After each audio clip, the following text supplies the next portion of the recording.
பொன்னணி அரணாவங்கில் பூங்கோணி பிரம்மசக்தி நன்னணி மாயோன் தங்கை நாரணி உலகம் காத்தாள் என்னிடை இமையாண்டானோ வேதமும் தானாய் நின்று தன்னோட புகழை நாவால் சாற்று வேந்தாள்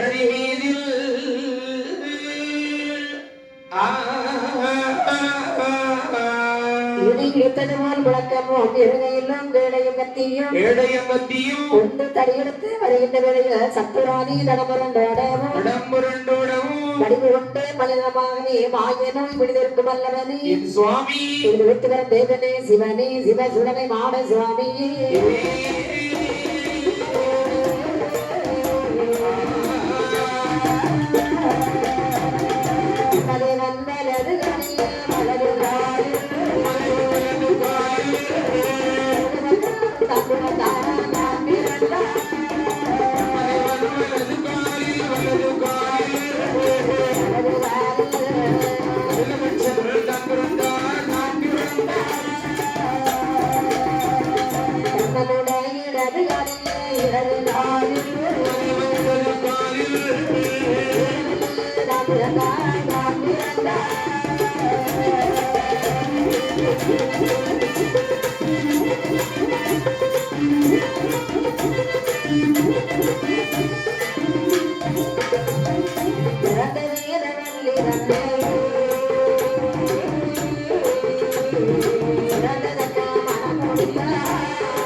பிரம்மதேவன் வலதுக்கால் பெருவிரையில் அவதரிக்கிறான் தக்கராஜன்.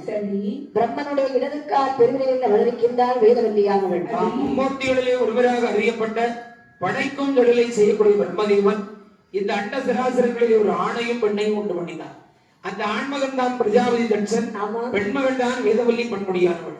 பிறந்த ஆணும் பெண்ணும் ஒருவரை ஒருவர் மானியமனம் புரிந்து கொண்டு 7 கடலுக்கு அப்பாலே தக்காபுரம் என்று சொல்லக்கூடிய கோட்டை அமைந்த குணமுடனே அரசாண்டு வருகின்றார்கள்.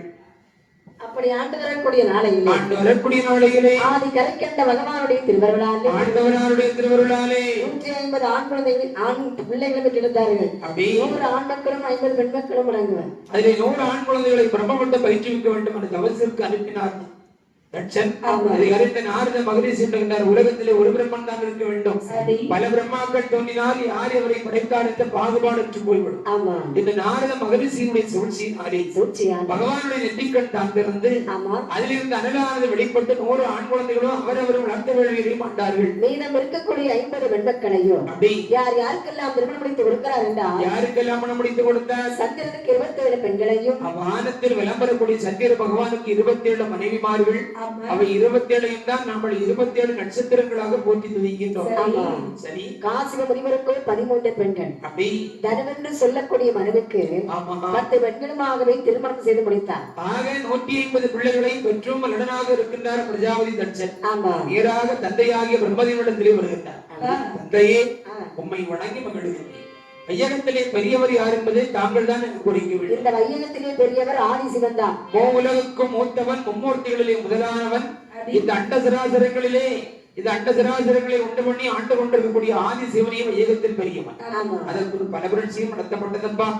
ஈசனுடைய அடியை தேடி பிரம்மதேவனும் முடியை தேடி விஷ்ணு பகவான் கிடைத்தார்கள். இறுதியாய் அடிமுடி காண முடியாத ஆனந்த இன்பமே என்று ஈசன் திருப்பாதத்திலே சரணாகதி அடைந்தார்கள். ஆதலால் என் அன்பு மகனே, வையகத்திலே பெரியவன் ஈசன் தான் என்று பிரம்மதேவன் உரைத்த மொழி கேட்டு சரி எண்ணுகின்றார் கட்சன். ஆனா நம்ம ஈசனை விட பெரியவனாக வேண்டும் என்று ஒரு ஆரோக்கியமான சிந்தனை இருந்தது. தக்கனிடம் ஆமா, தாயுமாகி தந்தையானவருக்கு தாயும் இல்லை தந்தையும் இல்லை. அப்பேற்பட்ட அம்மையப்ப கடவுளுக்கு நாமல் தகப்பனாக முடியுமா? என்றால் பகவானுடைய இடது பாகத்த மகள் பார்வதி நமக்கு மகளாய் பிறப்பாளை. ஆனால் பார்வதி பகவான் மனம் புரிந்து கொள்வார். பகவானுக்கு நாமல் மாமா என்ற உயர்ந்த அந்தஸ்தை கொடுத்து விடலாம் என்று பேராசை மிகுதியால் என்னமா செய்கின்றார். தக்கராஜன் ஆனவர் எப்படி தவமிருந்து வருகிறான் என்று பாருங்க. எப்படி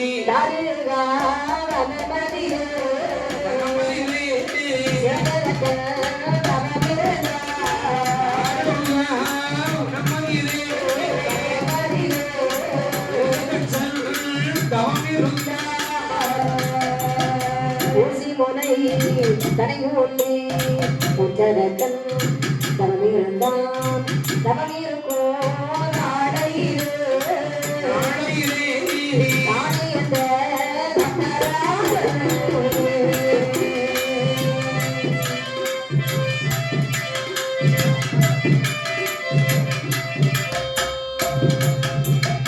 பார்வதி மகளாகவும் பரமசிவனை மருமகனாக அடைய வேண்டும் என்று சொல்லி சக்கராஜனானவன் மானாராடியிலே ரோமிருந்து வருகின்றார். மானாராடி கரையோரத்திலே அனந்தவசு வருகின்றார்.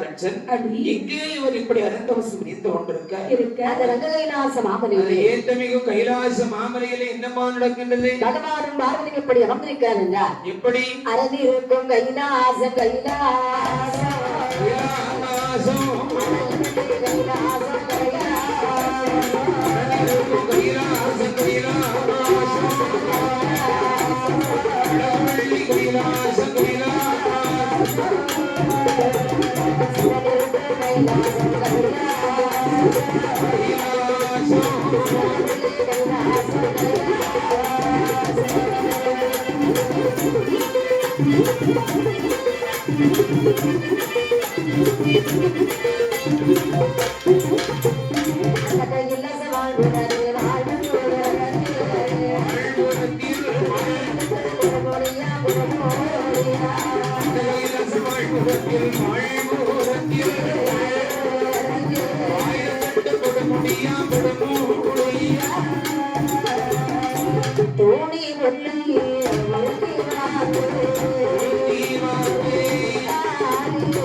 மாமலையிலே பகவானும் பார்வதியும் இனிதாக அரசிருக்கின்றார்கள்.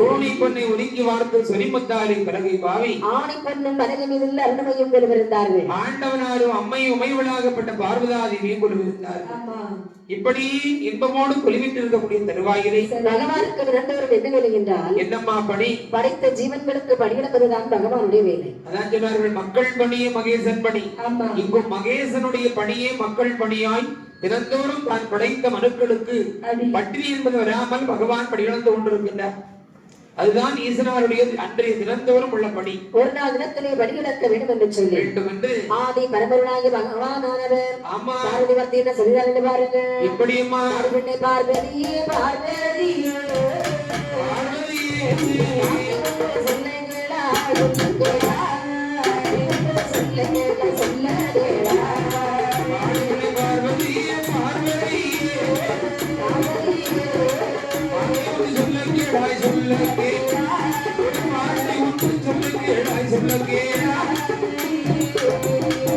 பாரிலுள்ள ஊர்களுக்கு பணியிழந்த வாரியமோ பணியிழந்த வரவோ கைகளிலே நீ எடுப்பா பணியிழந்து வரப்பாடமோ பணியிழந்து வரப்பாடமோ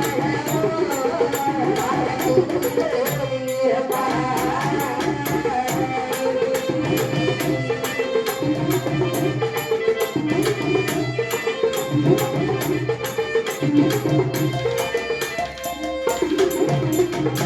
வானிலுள்ள உயிர்களுக்கெல்லாம் படியிழக்க வேண்டும் என்று படியிழக்க வேண்டும் என்று ஆதி பரம்பொருளாகிய பகவானானவர் அப்படி பார்வதி அருள்களுக்கு சொல்லுகிறார். பெண்ணே பார்வதி, சுவாமி, உலகத்து உயிர்களுக்கெல்லாம் படியிழந்து விட்டு வருகின்றேன். சரி, அந்த அட்சய பாத்திரத்தை கரப்படுத்து கொடுத்தாயே என்ற போது உமையோடும் அட்சய பாத்திரத்தை கரப்படுத்து கொடுத்து சென்று வாருங்கள் பகவானை என்று படியிழக்க பகவானை அனுப்பி வைக்கக்கூடியவள் சாட்சாத் இந்த பார்வதா தேவி தான். அதன்படியாக பகவானானவர் அதன் பிரகாரம் ஆண்டவன் பாரிலுள்ள உயிர்களுக்கெல்லாம் படியிழக்க வேண்டும் என்று சொல்லி இறந்தவரும் படி வந்து விட்டு எப்படி வழியிழந்து வருகிறார் என்று பாருங்கள். எப்படி பாருங்கள், நான் நல்ல திரையெடுத்து திரையெடுத்து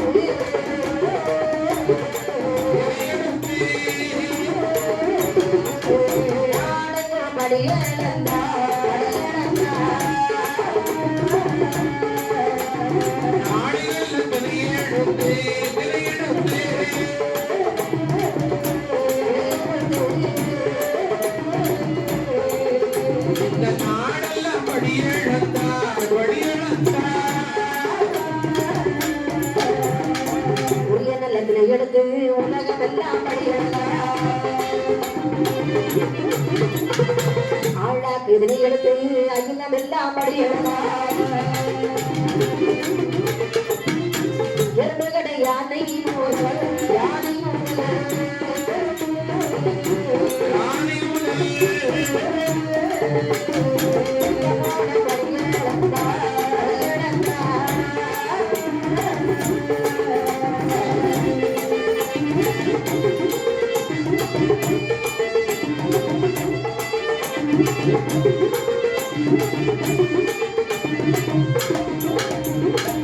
ஆதி பரம்பொருளாகிய பகவானானவர் என் அப்பனாகி ஆண்டவனாகி சிவனாய் வானிலுள்ள உயிர்களுக்கெல்லாம் படியிழக்க வேண்டும் என்று படியிழக்க வேண்டும் என்று எப்படி படியிழந்து விட்டு வருகிறார் என்றார். எப்படி அம்மா படியிழக்குகின்றார்? நாடி நல்ல திணையெடுத்து நாடகம் படியிழந்தார். மறைக்கா திரையெடுத்து இந்த மண்ணுலகம் எல்லாம் படியிழந்தார். ஒரிய நல்ல திணையெடுத்து உலகமெல்லாம் படியிழந்தார். திரையெடுத்து அண்ட சிராசனங்களை ஆகியும் படியிழந்தார். எறும்புகடை யானை முதல் 84 கோடி ஜீவராசிகளுக்கும் குறைவில்லாமல் தினந்தோறும் பகவான் படியிழந்து விட்டு வருகிறார். படைத்த மனுக்களுக்கு பட்டினி என்பது நேர்ந்திடாமல் ஆமா பரம்பொருள் படியிழந்து கொண்டிருக்கின்றார்.